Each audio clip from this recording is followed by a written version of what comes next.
Greetings, everyone. Hope all of you are having an absolutely fantastic day. Developer The Chinese Room released a news update yesterday that walked through the passives and perks available when playing as a Brujah, along with some other interesting tidbits.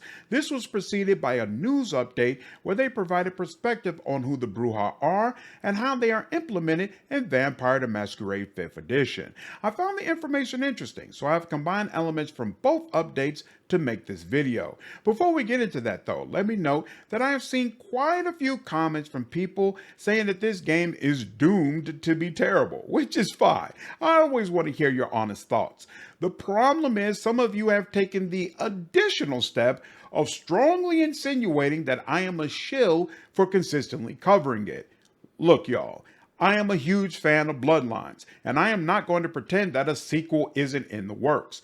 We don't get nearly enough Vampire the Masquerade games for me to turn my nose up at something just because it doesn't check off all the boxes I and many of you prefer. I am going to cover this game, and when it comes out, I will judge it fairly, just like I did Swan Song and any other game on the channel. There are 1,000 channels on YouTube that will tell you everything is horrible, no good games have been released in decades, or whatever other negative nonsense you want to gorge yourself on. This ain't that, so please, let me live. With that being said, let's get into the meat of this video, which concerns the Brujah clan. These are vampires who all descend from the same bloodline, and consequently they all have supernatural abilities related to the disciplines potence, or strength, celerity, or speed, and presence, or charisma. This means Brujah are both physically strong and they are known for having strong wills. They are also cursed to be short-tempered, and this clan has a reputation for explosive violence. In Bloodlines 2, you can lean into this reputation to intimidate people, or you can resist this natural inclination, and the game will have reactivity either way. The Brujah clan logo closely resembles the universally recognized symbol for anarchy, and indeed, many Brujah are aligned against any semblance of authority. But this is not out of a true desire to defend freedom or the downtrodden so much as an opportunity to engage in conflict. Brujah constantly want to fight, argue, and push back against everyone else.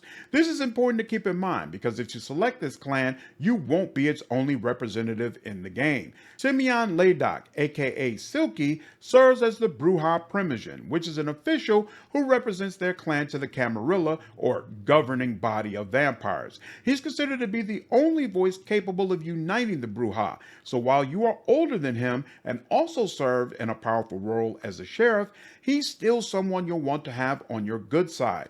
He's also wholly unmoved by Camarilla politics and well-versed in poetry. The writers felt it was important to highlight that Brujah challenged the status quo in different ways, and Silka would be an example of that. I also think it's kind of cool that, similar to Bloodlines, they name one of the major Brujah characters something that's contrary to who he actually is. Shout out to Damsel from the first game. The clothes Brujah wear and the environment where you find them will be a reflection of this anti-establishment perspective. As a part of the clan, your clothes will have a punk, biker, metalhead, or just general countercultural vibe. The environments where you find other Brujah will oftentimes be dive bars or sections of the underworld far away from the glitz and glamour other clans prefer.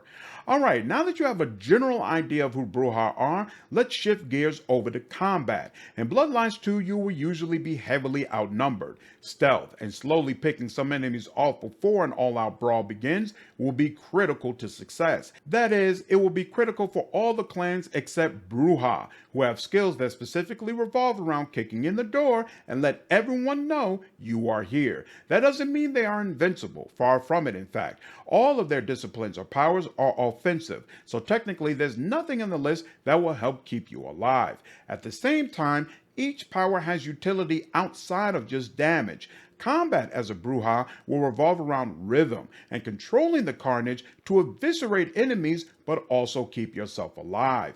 The screenshot shows a list of all the Brujah perks and their passives. There's also one perk selected off to the side that is from the Banu Hakim clan. In Bloodlines 2, you cannot change your clan disciplines or your passive ability. However, you can select perks from a different clan, but it will cost you more action points. How many more points will depend on how closely that perk aligns with the disciplines of your clan. So again, Brujah specialize in speed, strength, and charisma. If you attempt to get a perk related to stealth or defense, then it will cost you significantly more. You can repeatedly purchase the same perk to make it stronger, allowing you to eventually regain elder status in a particular clan. Starting from the top of the list, your Brujah passive ability is Brutality, and it provides a significant bonus to your melee damage after feeding. Keep in mind, feeding can be done during combat and it heals you, so this makes it a critical option during fights. It also means that Brujah, more than some other clans, are at a disadvantage when facing enemies they cannot feed upon, such as some of the illusions within the gameplay footage you have been seeing in this video. Your fist will glow to give you a visual indicator of when this passive has been activated. Following the passive, there are a list of several perks, and the first one is Lightning Strikes. This power allows you to target multiple opponents and then unleash multiple strikes, with the final one dealing increased damage. From looking at the footage, it appears this power will be fantastic to use against groups of enemies and against solitary bosses. Next on the list is Taunt, which allows you to use your presence to anger an opponent so they will target you. The advantage of this is that the target will take increased damage and they will attempt to hit you in melee combat. So instead of a sniper sitting back and taking potshots at you, they'll run out of position and attempt to strike you with their rifle. You can also use this ability when exploring in the game world without breaking the Masquerade, which is the tradition that demands vampires must remain secret from humans. Civilians can be taunted and then led into private alleyways so that Brujah can feed on them without interruption. The next perk is Earth Shock, and this allows you to slam the ground and subsequently fling enemies into the air. Obviously, this will be very useful when surrounded by multiple targets. The next perk on the list is Charge, and this allows you to surge forward with supernatural speed, grab an enemy you collide with, and then use them as a battering ram to knock down other enemies in your path. From the gameplay footage, it doesn't appear that there's a limit to how many enemies you can impact with this move, and it looks absolutely devastating. The next perk is listed as a clan perk, and I believe that means it's only available to Brujah, which makes sense because it's an upgrade to your clan passive. Pulverize allows your clan passive to trigger just from killing enemies, as opposed to needing to feed. It's not hard to see that getting this will make a huge difference in your mechanics. That's all the information I have currently regarding Brujah and their perks in Vampire the Masquerade Bloodlines 2.